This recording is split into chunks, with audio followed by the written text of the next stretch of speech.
म भाषा साहित्यकी शिक्षिका आजको क्लासमा विद्यार्थी वर्गलाई स्वागत जनाउँदै कवि गोपाल प्रसाद रिमालद्वारा लिखित कविता एक दिन एकचोटि आउँछ व्याख्या गर्न लागेकी छु। कविताको मूलभाव भने अस्तिको क्लासमा नै गरिसकेकी छु।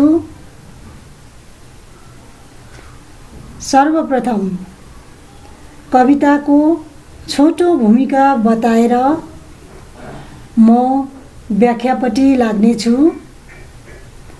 नानीहरू, यो कस्तो कविता हो जान्न आवश्यक छ र यो कविता कवि गोपाल प्रसाद रिमालको विद्रोही अथवा क्रान्तिकारी कविता हो।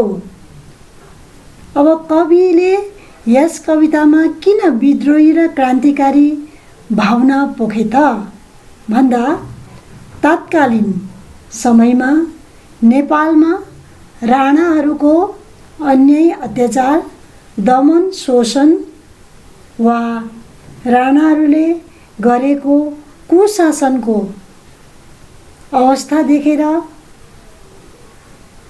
विद्रोही बनी एक दिन एकचोटि आउँछ भन्न कविले खोजेका हुन्। अर्थात् एक दिन यस्तो समय आउँछ जुन दिन शोषित अत्याचारित दमित मानिसहरूले आवाज उठाउनेछन्। क्रान्ति गर्दा शोषकहरूको असली रूप देखा पर्नेछ। कुनै पनि चिजको अन्त एकचोटि आउँछै आउँछ भन्न कविले खोजेका छन्। अब कविताको लहर पढ्दै व्याख्यातर्फ लाग्नेछु।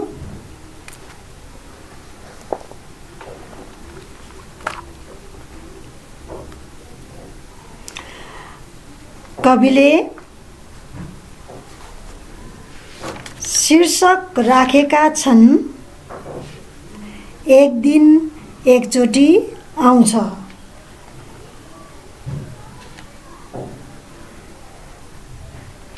एक जुगमा एक दिन एकचोटि आउँछ उलट पलट उथल पुथल हेरफेर ल्याउँछ। जुग भनेको युग हो। उलट पलटको अर्थ हुन्छ उल्टा पाल्टा। उथल पुथलको अर्थ हुन्छ हेरफेर। हेरफेरको अर्थ हुन्छ परिवर्तन।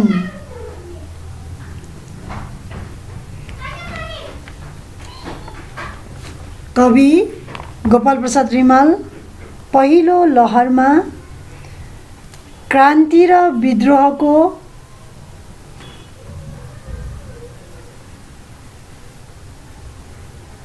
कुरा गर्न गइरहेका छन्। कवि क्रान्ति र विद्रोही बनेर भन्न चाहन्छन् कि क्रान्ति वा विद्रोहको दिन सधैँभरि आइरहँदैन अरे। कविको विचारमा क्रान्ति र विद्रोहको दिन सधैँभरि आइरहँदैन। त्यो दिन एक युगमा एकचोटि मात्र आउँछ। त्यस दिन राजनैतिक सामाजिक भौतिक एवं मानसिक सबै स्तरमा उलट पुलट हुन्छ अथवा हेरफेर हुन्छ, हलचल मचिन्छ र ठुलो परिवर्तन आउन सक्छ भनेर कविले यो दिनको चाहिँ एकदमै महत्त्वपूर्ण दिन हो भनेर बताउने प्रयास कविले गर्दैछन्। लाटा सुदा बोल्न थाल्छन्, चल्छ ओठ दुःखको, सहे भनी सम्झिएका इक फेर्न उड्दछन्। इक भनेको बुझिहाल्छौ, दाहाको भाव हो। भनिन्छ नि कसैलाई न्याय चाहिँ अन्याय थिचोमिचो सधैँ गरिरहन हुन्न। यदि त्यो गरिहाल्यो भनेदेखि चाहिँ त्यसको फल भोग्न पनि हामी तयारी हुनपर्छ भन्ने भनाइ छ। कवि माथिका लहरमा विद्रोही र क्रान्तिकारी भएर भन्दै जान्छन्, एक जुगमा एक दिन एकचोटि जब क्रान्ति र विद्रोहको दिन आउँछ, त्यस समय लाटा भएर अन्याय अत्याचारलाई सहेर, शोषण र दमनलाई चुपचाप सहेर बस्ने जो दुखी मानिसहरू छन्, तिनीहरू पनि क्रान्ति र विरोधको स्वरमा बोल्न थाल्छन् अरे। अन्याय अत्याचार शोषण र दमन गर्नेहरूलाई सहेर बस्ने वा सहन बाध्य बनेकाहरू पनि त्यस दिन दमन गर्नेहरूको विरुद्धमा इख फेर्नुको लागि अगाडि बढ्दछन् भनेर कविले ती लाटासुदा मानिसहरू भनेर हामीले सधैँभरि अन्याय अत्याचार कसैलाई गरिरहनु हुँदैन। यदि गरिहाल्यो भने त्यसको फल भोग्नुको लागि पनि हामी तयारी हुनुपर्छ। फल भोग्ने दिन पनि एक दिन न एक दिन आउँछै आउँछ भनेर चाहिँ कविले त्यो बताउने प्रयत्न कविले यहाँनिर गर्दैछन्। कवि अझै भन्दै जान्छन्, कवि अझै विद्रोही हुन्छन्। गए भनी नदेखिएका फर्की फर्की आउँछन्, सुते भनी सम्झिएका सुरु सुरु हिँड्दछन्, मरे भनी फ्याँकिएका जुरु जुरु उड्दछन्।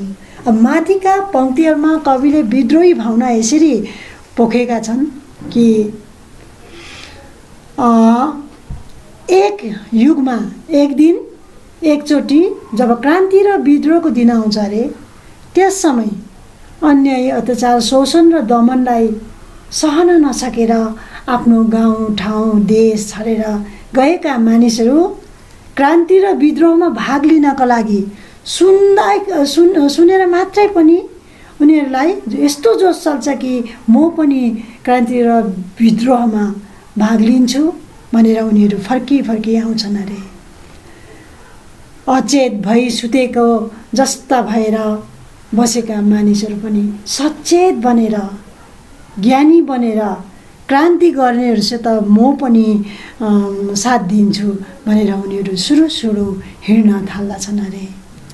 अन्याय अत्याचार शोषण र दमनलाई सदा सदा मरे तुल्य बनेका जिउँदो लास जस्तै भएर चुपचाप बसेका मानिसहरू पनि क्रान्ति वा विद्रोहको जोसले जोसिएर जुरु जुरु उठेर उनीहरू अगाडि बढ्दछन् भनेर कवि आफ्नो विद्रोही भावना यहाँ माथिका पङ्क्तिमा पोख्न गएका छन्। अझै कवि भन्दै जान्छन्, कवि अझै विद्रोही र क्रान्तिकारी भएर भन्छन् कि खरानी हुन्छ भरभर आउँदो हुरी चल्न थाल्दछ, कायर पनि वीर हुन्छन् वेग चल्छ जोसको। अब यहाँ जोसको वेग चल्ने कुरा अथवा जोसको हुरी चलेको कुरा कविले यहाँनिर गर्दैछन्। जसरी आगो बलेको हुन्छ उदाहरणको लागि, अनि त्यो आगो बलिसकेपछि आगो त अब निप्छ, त्यसपछि बाहिर खरानी ढकमक्क भएर बाहिर खरानीले ढाकेर त्यो आगोलाई राखेको हुन्छ।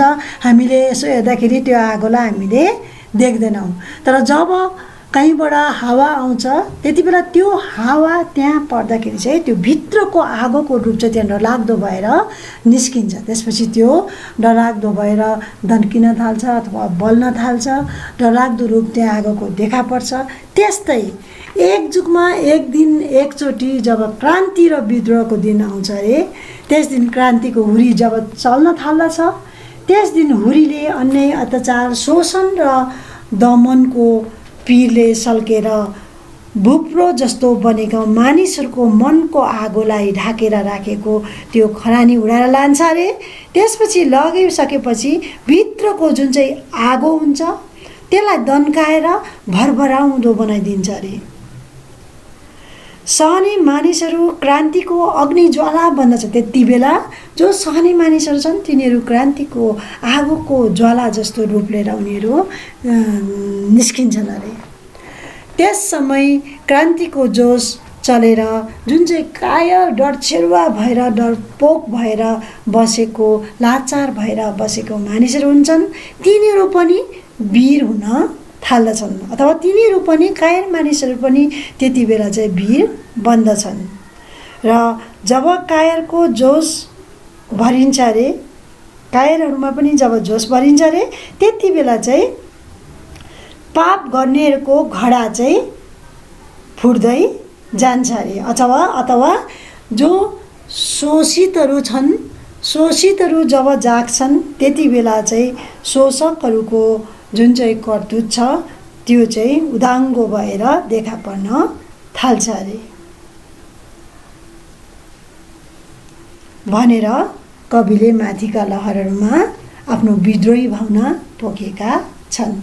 त्यसरी नै कवि अझै भन्दै जान्छन् कि हाहाकार मच्छ, यहाँ पाप खुल्न थाल्दछ, एक युगमा एक दिन एकचोटि आउँछ।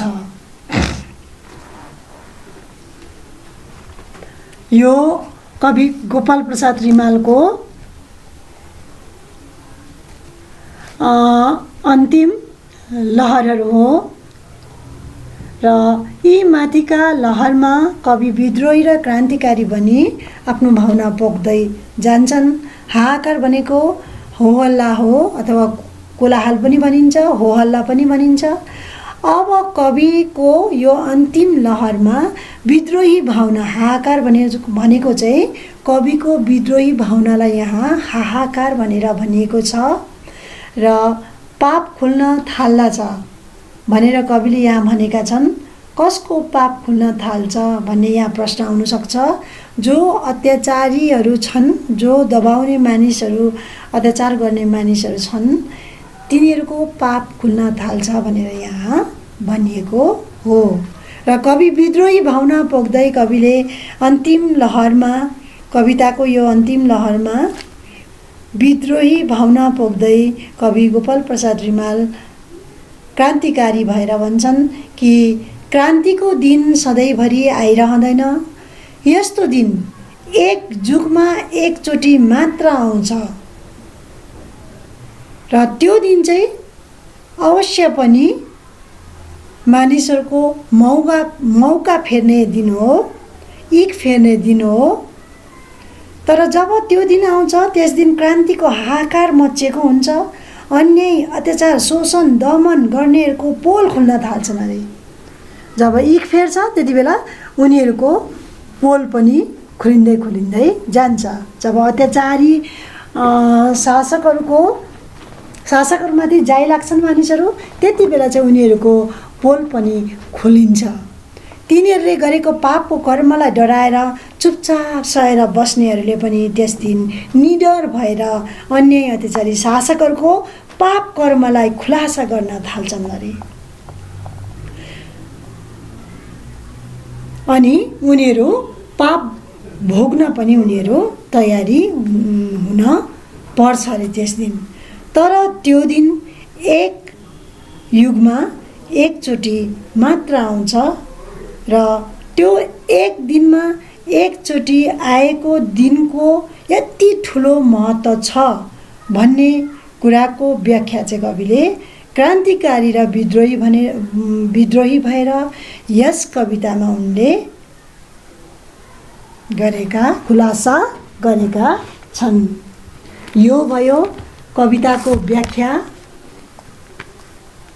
अब म कविताको नानीहरू हो, अब म कवितामा कविले के बताउन खोजेका छन् अथवा यस कविताको उद्देश्य के हो त, किन कविले यो कवितामा कविता लेखे अनि यो कविताबाट कविले हामीलाई के बताउन, के शिक्षा दिन चाहन्छन् भन्दाखेरि चाहिँ कवि भन्छन्, छोटोमा बताउन चाहन्छु, अन्याय अत्याचार सधैँभरि रहिरहँदैन, एक दिन यसको अन्त हुन्छै हुन्छ। जब एक जुगमा एकचोटि क्रान्तिको दिन आउँछ त्यस दिन शोषितहरूले न्याय पाउनेछन् अनि शोषकहरूले कर्मको फल भोग्न पर्नेछ। एक दिन आएको एकचोटिको छुट्टै महत्त्व रहेको छ भन्ने कुरा कवि गोपाल प्रसाद रिमालले एक दिन एकचोटि आउँछ शीर्षक राखेर स्पष्ट गरेका छन्। आजलाई यति, अर्को क्लासमा फेरि म तिमीहरू माझ उपस्थित हुनेछु।